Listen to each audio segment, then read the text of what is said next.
Disney Encanto. The missing sound.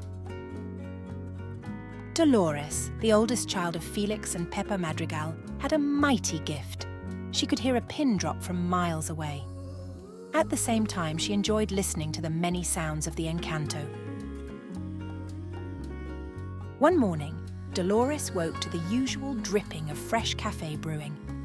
When she heard Tia Julieta's buñuelos sizzling in the kitchen, it was time to get up and get ready. Dolores didn't need her gift to notice her brother Camilo racing their cousin Luisa down the stairs. Dolores's morning soundtrack included the clacking of Casita's tiles waking up all the madrigals, the humming of her prima Mirabel's sewing machine, and the whisper of flower petals landing on the floor as her cousin Isabella walked down the hallway. At breakfast, Dolores was listening to the blended noises coming from the town, the neighbors chit-chatting, the cluck-clucking from Don Efrain's chicken coop, giggling kids running around La Plaza, and the macaw's wings flapping from above the Encanto's palm trees. But something was missing. She recounted the sounds and tried to unmix them to fill the void. Pepa noticed the look on Dolores's face and asked if she was okay. "What did you hear?" asked Abuela, concerned. "Is something wrong?" "It's not what I'm hearing, Abuela," said Dolores. "It's what I'm not hearing. Something's missing." Now she had everyone's attention.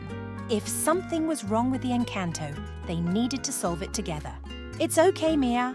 I'm sure we can help you figure it out," Pepa reassured her. "Help? But how?" Camilo asked. "We can't even hear the sound from the paletero's cart before all the lime paletas are gone." "Is it something from inside Casita?" Mirabel asked. Dolores shook her head no. "Are the donkeys running loose again?" Luisa asked. "No, they're fine," said Dolores, getting up from the table and pointing her ear towards the town. Following Dolores's lead, Mirabel, Julieta, and Camilo headed to town. They first inspected the river and its palm trees, then went around La Plaza, greeting the neighbors and playing children as they went. When they passed Don Efrain's house, Mirabel saw him working and asked how he had been.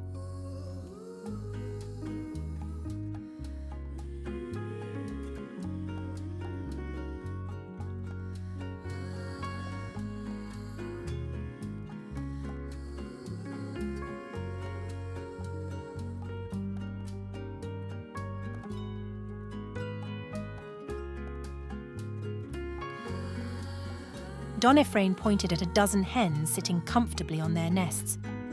"They laid eggs this morning, not as many as usual, but some days are like that," he said. "The hens usually sound happy," Dolores said. "But this time is different. One of them is not making noise at all." And then they saw it. One of the chickens was looking a bit under the weather. Without wasting any time, Don Efrain checked the hen. "I think she's having trouble getting her egg out," he said. Together they prepared a healing infusion for the chicken. Soon she was on her nest, finally able to lay the egg. When the hen started flapping and clucking loudly, the bird and Dolores felt relieved. "Now all the sounds are back," she gladly announced, and everyone celebrated the good news.